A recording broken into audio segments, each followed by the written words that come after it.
Hello, Northern Illawarra Uniting Church. It is good to be with you as we continue our sermon series during Advent on the stories of Jesus' family tree. Advent is the 4 weeks before Christmas, and it's when the church says that Christmas begins. But out there in the real world, Christmas actually begins officially on November 1st, because on November 1st, Mariah Carey gets on Twitter and announces every year now that it's time. That's right, Mariah Carey, American singer, songwriter known for her 5-octave range and slightly quirky personality. Every year she gives permission to the world after Halloween to sing her best-selling Christmas song. You know, the one, All I Want for Christmas Is You. This song is probably the only new Christmas song to truly enter the Christmas canon since Bing Crosby sang I'm Dreaming of a White Christmas. And it's far more universal than White Christmas. This song is well known for its connection to great romantic comedies like Love Actually, one of the many, interestingly, romantic comedies set at Christmas. Maybe you know the lines of the song. I don't want a lot for Christmas. There's just one thing I need. I don't care about the presents underneath the Christmas tree. I just want you for my own, more than you could ever know. Make my wish come true. All I want for Christmas is you.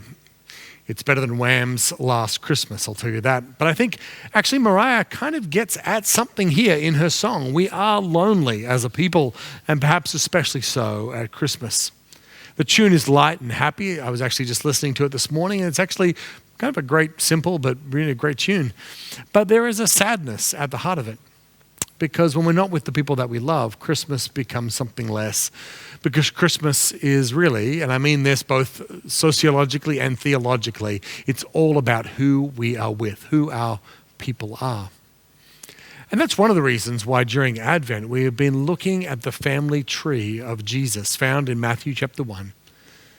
Abraham was the father of Jacob, of Isaac, and Isaac the father of Jacob, and Jacob the father of Judah, and his brothers, Judah the father of Perez, on and on and on. You know all those names, right? Or maybe many of them. And in that family tree, we've seen over the last few weeks, there's a lot of examples of sadness, loneliness, bad decisions, and brokenness. Within that male-dominated family tree, there are 5 little cracks that Matthew places, 5 women specifically, deliberately placed to draw our attention and remind us that Jesus' family tree is just as broken as ours is. Tamar, Rahab, Bathsheba, and the person we're looking at today, Ruth. Highlighting these women in this long line of men reveals the trauma, the courage, the suffering, and the struggle in Jesus' own family tree. When we celebrate at Christmas, it's not just God entering our world through Jesus as a baby, but it's about Jesus being truly birthed into the human family with all its trauma and pain and struggle. Jesus carried within his very DNA a history of our brokenness. And that's why Christmas is truly good news. Because Jesus comes to be with us, to share our struggle and to share with us his hope.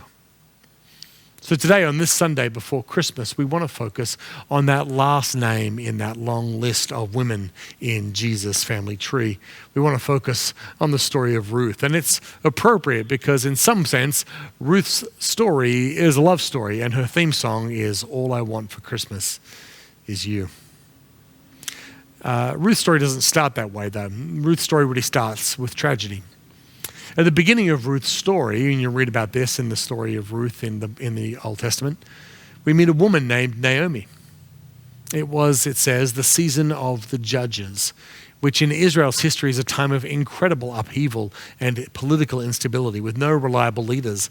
And we read that there's a famine in Naomi's land as well. And so Naomi and her husband Elimelech leave Judah and move to an ancient enemy nation called Moab. The names may not be familiar, but we know this story. It's a family seeking a new home and new opportunities in a new land. It's the immigrant story in all its loss and hope.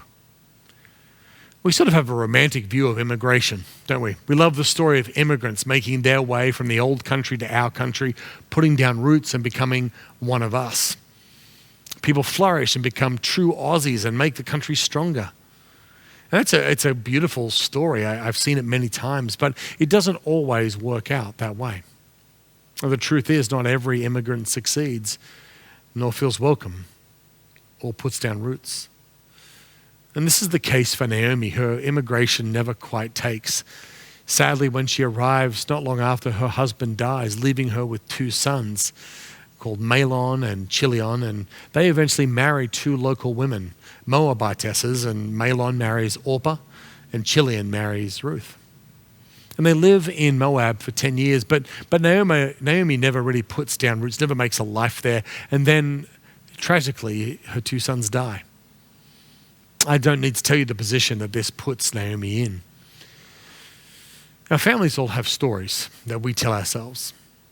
Some of you come from families, there's a story that men aren't to be trusted.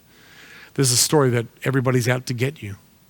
There's a story that money's always tight. There's the story that you better work hard to succeed in this family. Our families take the events of our lives and we form a family narrative, a story around it. If you remember a few weeks ago, we talked about the fact that to be a really flourishing, resilient human being, it's so important to know your family's story. But for Naomi, after all this loss, she's forming a narrative, a story in her mind, and it's a story of despair. Naomi decides to return home to Judah. There's nothing left for her in Moab. And so with her tail between her legs, she returns home. She even changes her name. When people come to greet her, we read in Ruth chapter 1, verse 20.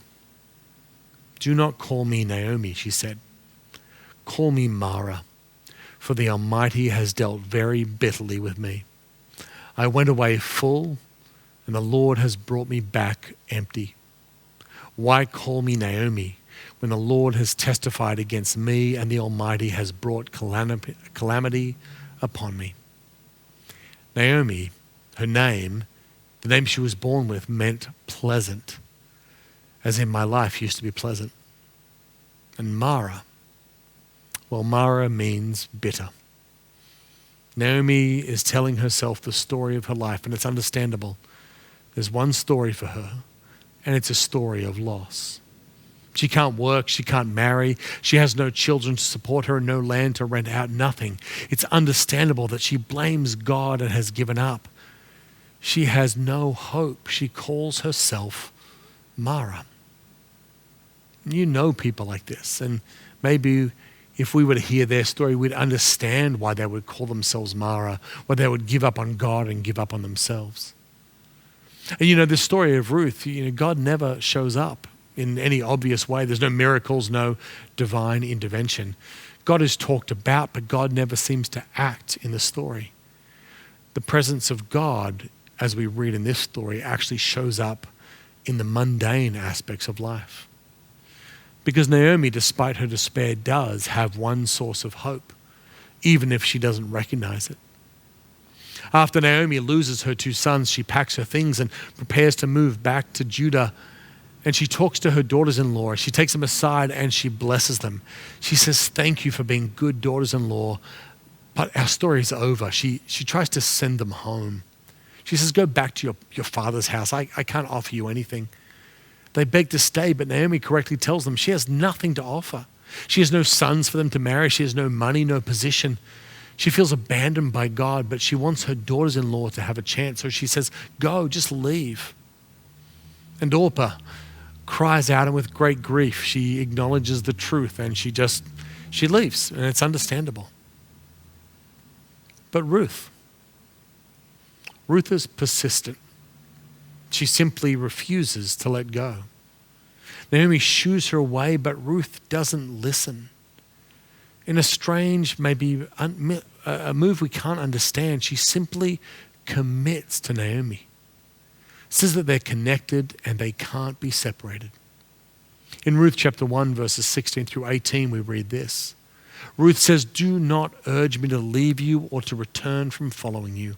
For where you go, I will go. And where you lodge, I will lodge. Your people shall be my people, and your God my God. Where you die, I will die, and there will I be buried. May the Lord do so to me, and more also, if anything but death parts me from you." And Naomi has no response. What else can you say when someone unequivocally commits to you? She saw that Ruth meant it, and so she believed it and said no more. So both Naomi and Ruth go back to Israel.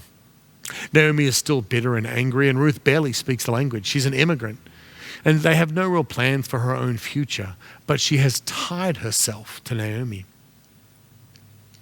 Why does Ruth do this?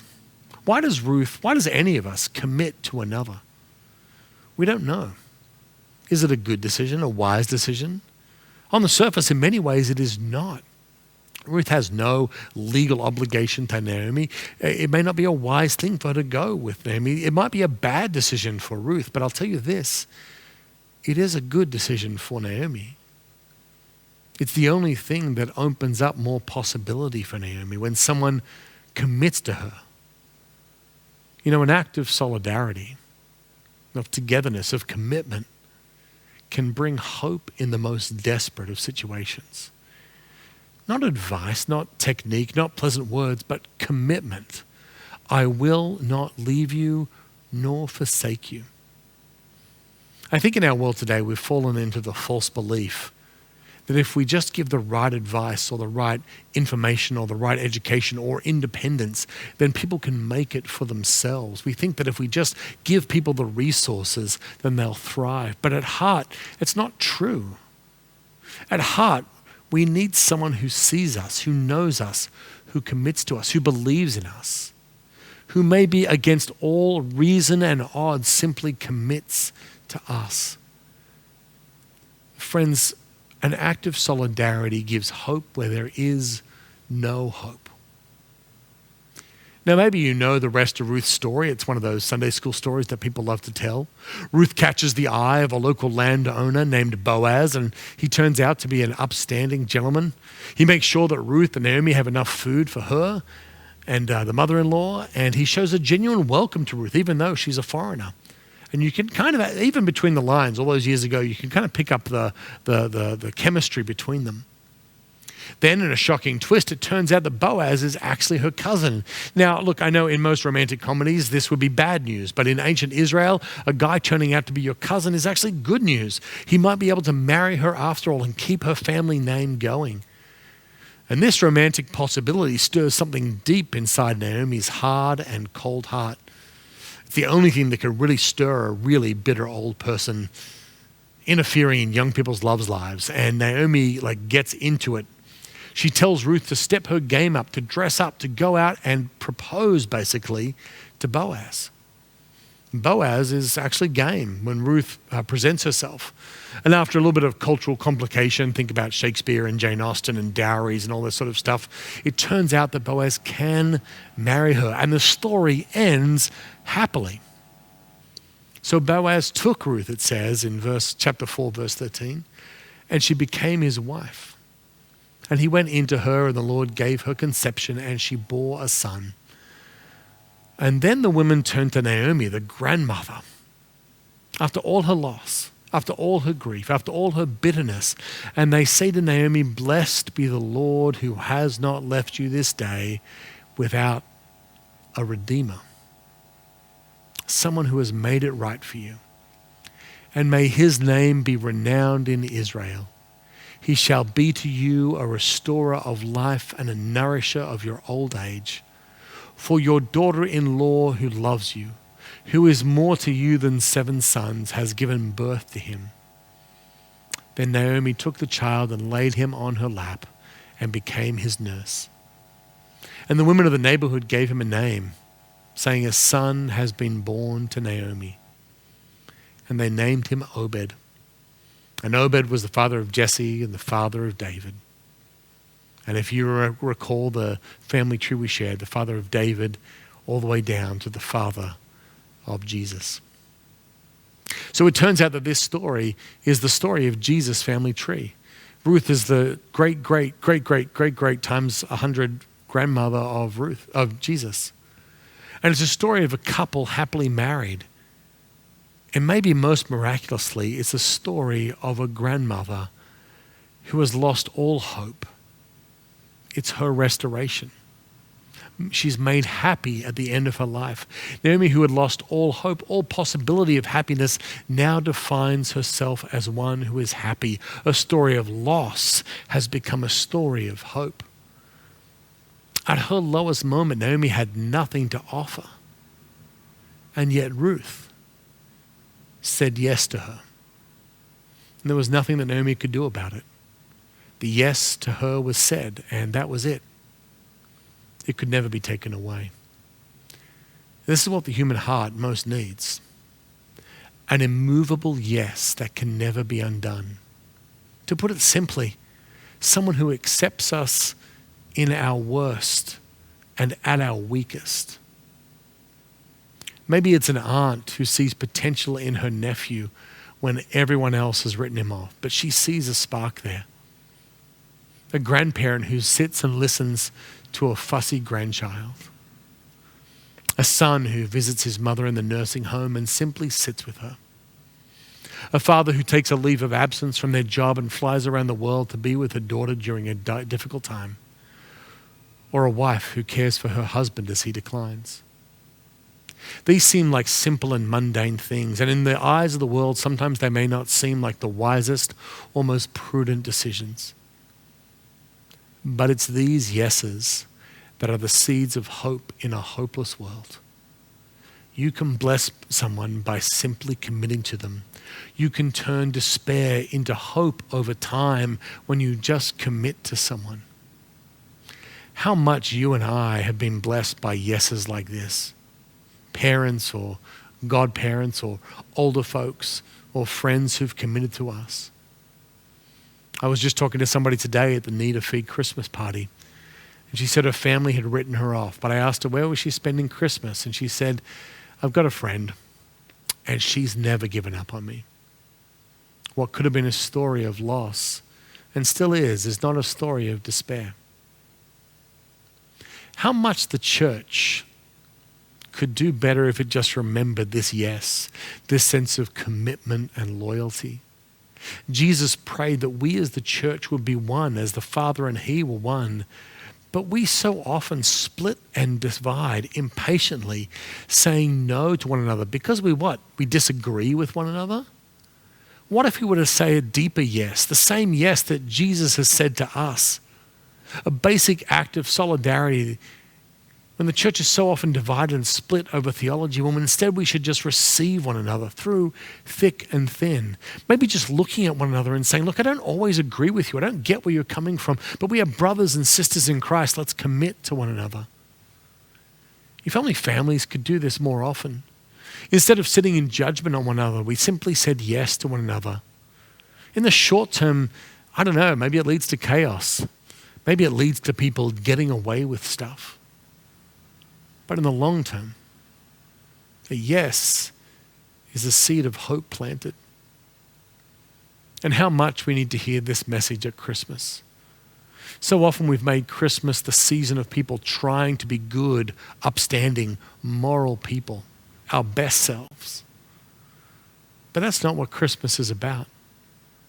It's not about God saying yes to us when we're holy and good and charitable. Really, the story of Christmas is God's great yes to us when we're terrible. In becoming a child, Jesus takes us by the hand and tells us that God will never let go.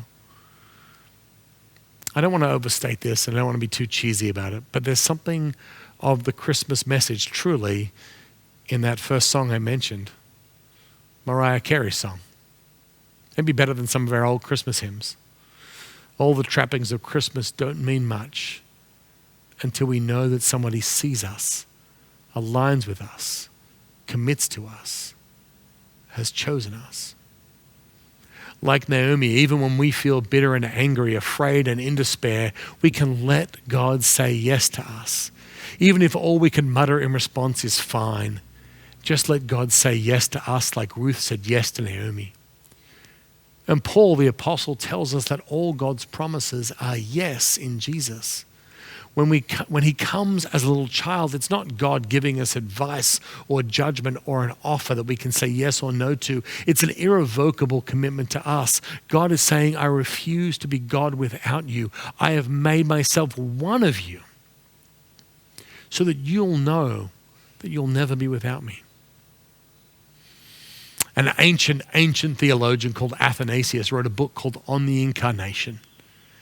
And he says, for we, you and I, were the purpose of his incarnation.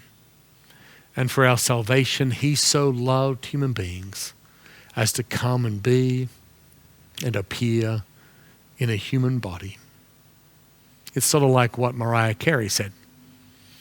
I just want you for my own, more than you could ever know. Make my wish come true. All I want for Christmas is you. Friends, it's cheesy, but that's closer to Christmas than a lot of the nonsense out there. In the name of the Father, and of the Son, and of the Holy Spirit. Amen. Friends, have a great Christmas. Go with God. Bye-bye.